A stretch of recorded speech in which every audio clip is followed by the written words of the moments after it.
Welcome to Moments in Focus, Stories Behind the Lens.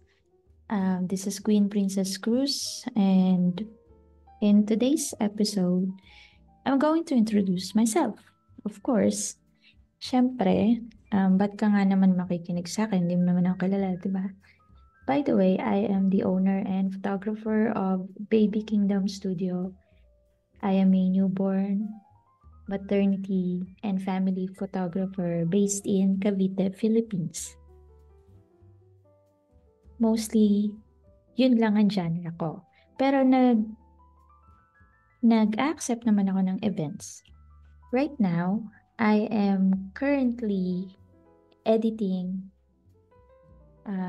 a newborn photos kasi may order to sa akin this week ng album and heirloom box. Heirloom box yun yung isa sa mga printed products ko sa studio. And I love it kasi nga mukha siyang classy and yung quality ng photos na na-print is long-lasting talaga. Siyempre, I used Canon. I am a Canon girl. I'm using Canon RP and RF lenses as well. Dati kasi may mga EF lenses ako, pero pinagbebenta ko sila kasi nawalan ako ng pera. Yung mga budolero kasing photographer. Charot, nanisi pa, hindi. It's my accountability. It's my fault. Kasi nga,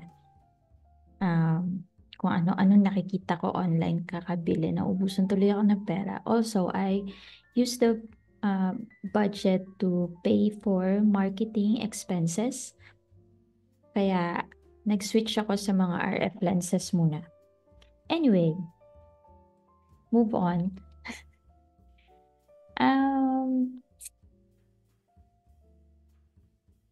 So, ayun nga, my passion in photography is more on capturing moments sa newborn session, seeing the glowing mothers na empowered during their maternity photo shoots. And yung happy moments ng isang buong family during the family portrait. And paborito ko rin doon is yung chaos during family portrait. Kasi syempre, di ba, ang mga kids hindi naman laging nasa perfect mood. So, ayun, natutuwa din ako pag nakakita ko ng ganon. Especially pag may umiiyak na bata. Hindi naman sa natutuwa ako dahil may umiiyak. Pero ang cute lang nila kasi lahat ng emotions nakukuhanan ko sa lahat ng sessions na meron ako. Siyempre, all of them are paid. Bihira na ako mag-model call. Pero last year kasi nagmo-model call pa ako. Pero ngayon mostly paid na. Wala na akong time for that. Ayun, natutuwa talaga ako kapag nakikita ko yung iba't ibang emotion. So, sinasabi nila pag portrait photographer ka, more on stage or more on walang emotion daw kapag studio shoot, ganun. Kasi nga, alam mo yon parang naka-set na siya as it is. Kukuhanan mo lang kasi habang nakatayo sila or in front of your camera, which is wrong. Sa totoo lang, simula naging newborn photographer ako and maternity photographer, lahat ng emotions nakita ko na. Hindi totoo yung stage or walang emotion yung baby. Diyos ko, yung newborn photographer, alam yan na lahat ng newborn babies, iba-iba emotion yan. May mga baby na gassy, may mga baby na iyakin, may baby na tulog lang talaga, may baby na malikot. Hindi lang sa newborn, pati sa pre-birthday shoots. Lahat ng emotions nandun. Kaya I beg to disagree na nasa wedding industry lang yung mga pwedeng kuhanan na may story or may emotions. Kasi as a studio portrait photographer, nararanasan din namin yan. Nakikita din namin yan during photo sessions.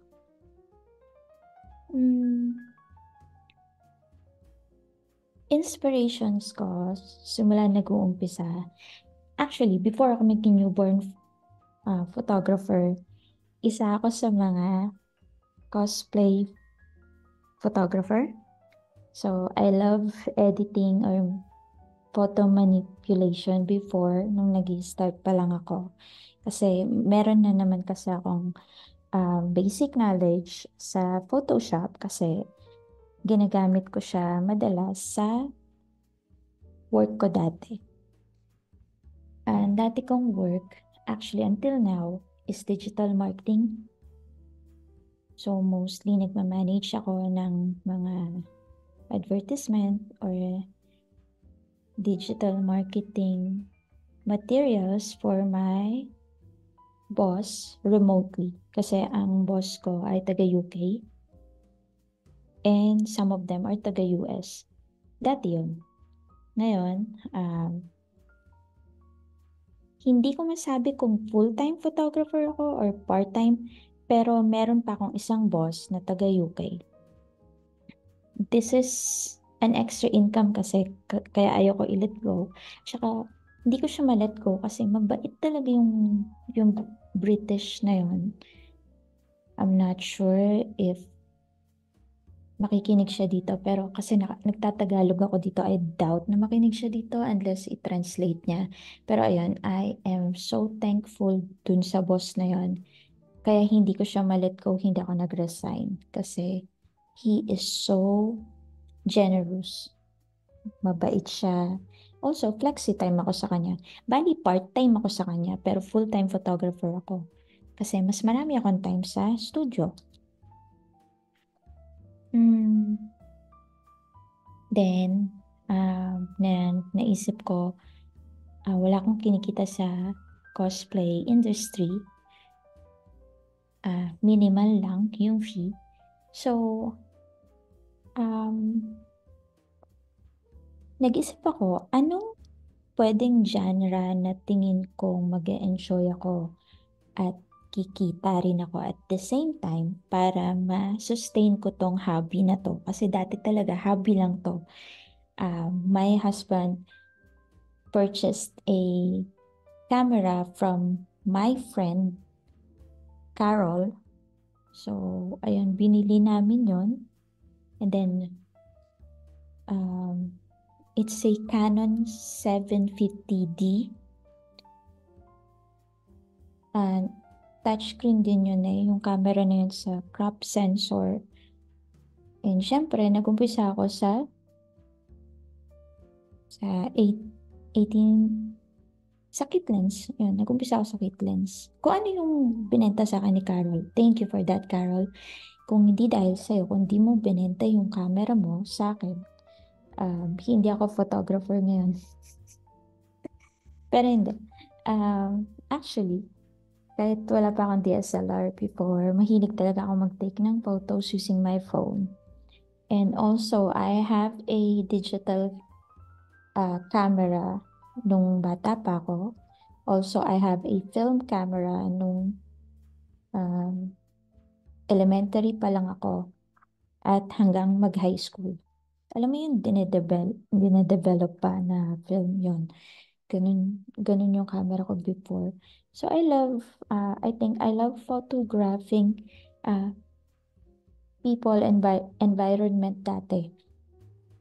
Hindi lang nagsisink in sa akin na I have the eyes pala, bata pa lang. Or hindi ko lang siguro ma-appreciate noon kasi hindi pa tumatatak sa akin na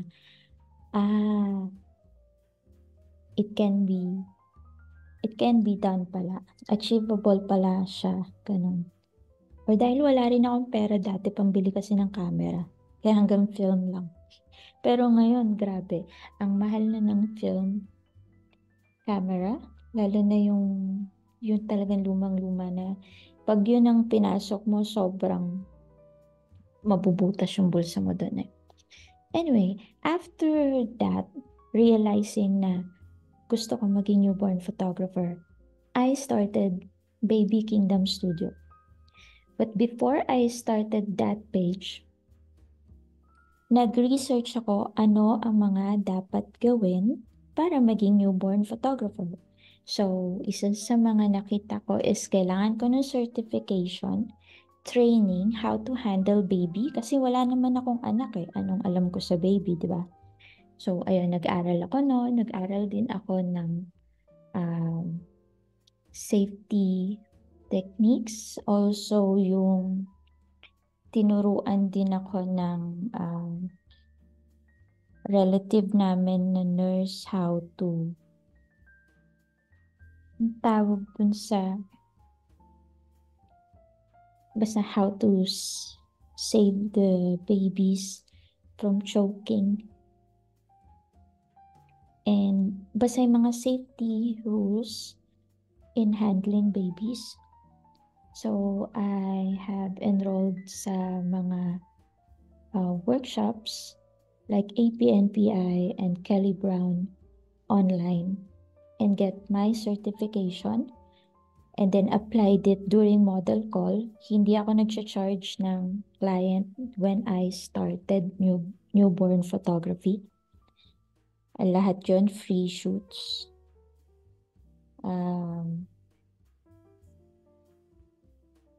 Ayun, dun ko in-apply yung mga natutunan ko sa workshop. Siguro once I get the hang of it, tapos lagi ko na siyang ginagawa. And medyo gumagastos na ako, na-realize ko gumagastos na ako. After 3 or 4 months ng model calls, applying the basic knowledge of newborn photography, I started charging people na, especially nung may mga nag-i-inquire na sa page. That was pandemic. Yes, I started pandemic na maging baby photographer. I started accepting clients during pandemic. I know, alam kong bawal yon, but they insist na pumunta ako sa house nila. So, I don't have a studio. Pumupunta kami sa house ng client. Meron na akong assistant noon, no? When I started. Kasi nga, medyo takot pa akong mag-handle ng baby noon. Pero dahil medyo malakas na loob ko after several model calls, ayun, pupunta na ako sa house ng client to do the job. And yes, I started at low rate. Kasi nga, I was building portfolio. Hindi ako satisfied sa portfolio ko sa mga model calls. Also, I was building a relationship sa paid clients. So, dun ko naranasan yung mga expectations, pros and cons, tsaka yung mga demands ng client when I was accepting paid gigs na. Kasi hindi ko naman nararanasan sa model call yun kasi naman they are grateful sa kasi nga free. Kahit sino naman, 'di ba? Alokin mo ng free photo shoot para sa newborn baby nila. Sino bang hindi papayag?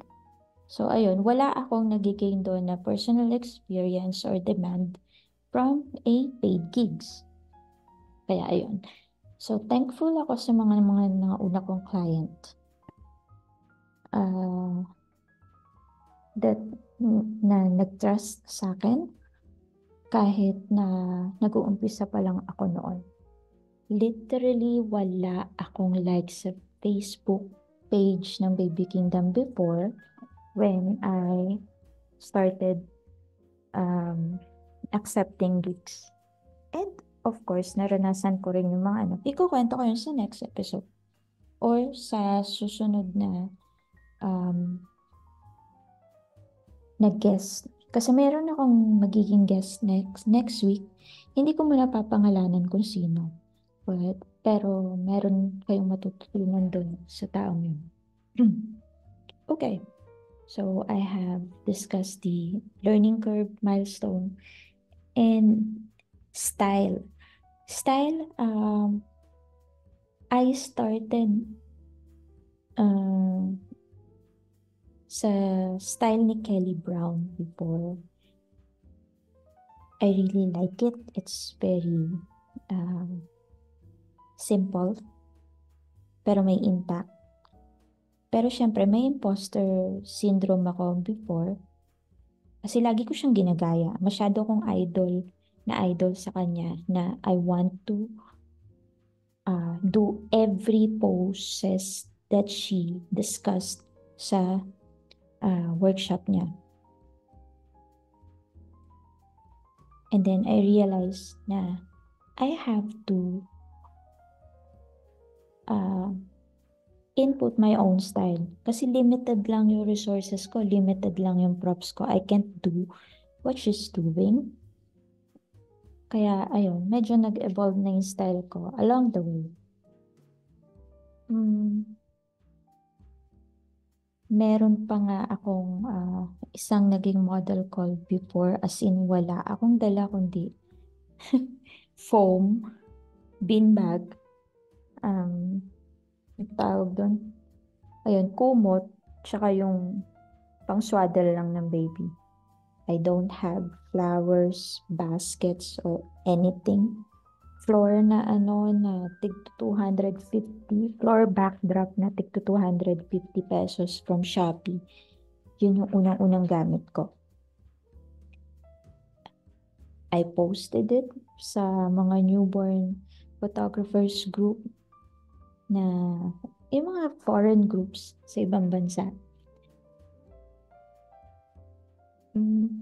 They praised it. Sabi, not bad daw as starting. Kasi, ayun nga, maayos yung color, etc. etc. Siyempre, nagpa-critic din ako sa kanya kasi mas matagal sila eh. 12 years na silang newborn photographer. Yung iba doon 20 years na. Mas nauna kasi newborn photography sa ibang bansa eh, compared dito sa Pinas. So, ayun. I learned a lot from that experience. And then, I continue doing it hanggang sa napapagastos hanggang sa nagkaroon na ako ng studio. In the span of 2 years in newborn photography, medyo marami na rin ako na-invest. Hindi ko alam kung nag-ROI na ako. Just kidding. Pero ayun, masaya kasi. Nung nag-start ako hanggang ngayon, masaya pa rin naman. Marami lang problema along the way. And we can't skip problems sa business. Normal naman yun. I think magkakaroon ka talaga ng problema every year. Hindi naman kasi laging haya-hayang buhay ng business eh. Pagdadaanan talaga yan. So, ang goal talaga ng podcast na to is not to just share my experience, but also learn from other photographers sa mga interviews na gagawin ko. So, syempre, hindi puro boses ko lang ang maririnig nyo. Meron akong mga i-invite na mga known photographers sa industry, mga kakilala ko na rin or nasa circle ko, and probably nasa friends ko na rin sa Facebook with their consent, of course. Kung gusto nila mag-share ng stories and knowledge sa loob ng 30 minutes podcast. Yun lang ang goal nito. Para lang, alam mo yun, habang nag-edit ako, meron akong kausap. Kasi hindi ko naman makausap yung asawa ko dito. Wala naman siya alam sa photography. Ang pag-uusapan namin. Sabihin ko, alam mo ba, mali yung ISO na ginamit ko kanina. Syempre, kung ako yung husband, ha? Yung ISO. Wala akong makausap na ganun. So, ayun. Kaya, in-start ko tong podcast to just share everything na nasa utak ko para i-document lang. And syempre, para makinig din sa mga mas matatagal ng photographer sa akin. Kasi, alam mo yon, photography or any other industry is continuous learning. Kailangan mong matuto rin sa ibang tao. Hindi ka always na magaling. Hindi naman lahat ng tao magaling. Pag magaling na, wala ka nang matututunan sa ibang tao pag kinausap mo sila. Malay mo sa podcast na to, marami akong matutunan sa ibang makakausap ko, di ba? Kasi, alam mo yon, mas ahead sila sa akin. I don't have that kind of attitude na insecurity na kapag mas matanda sa akin sa photography yung tao, ah, mas magaling ako dyan, ganyan, ganyan, ganyan, ganyan, blah, blah, blah, blah. No, I don't. I don't think about it kasi ako yung tipo na sabi nga ng boss ko dati na taga US, si Chris, para daw akong sponge. Lahat nung nagigain kong knowledge in any aspects ng business niya, ina-absorb ko. And then pag gusto ko nang i-unlearn, pinipiga ko daw yung sarili ko para i-unlearn yun, para magkaroon ulit ako ng ma-absorb na knowledge. So, that's what I'm doing here sa podcast na to. And that's actually my goal and vision.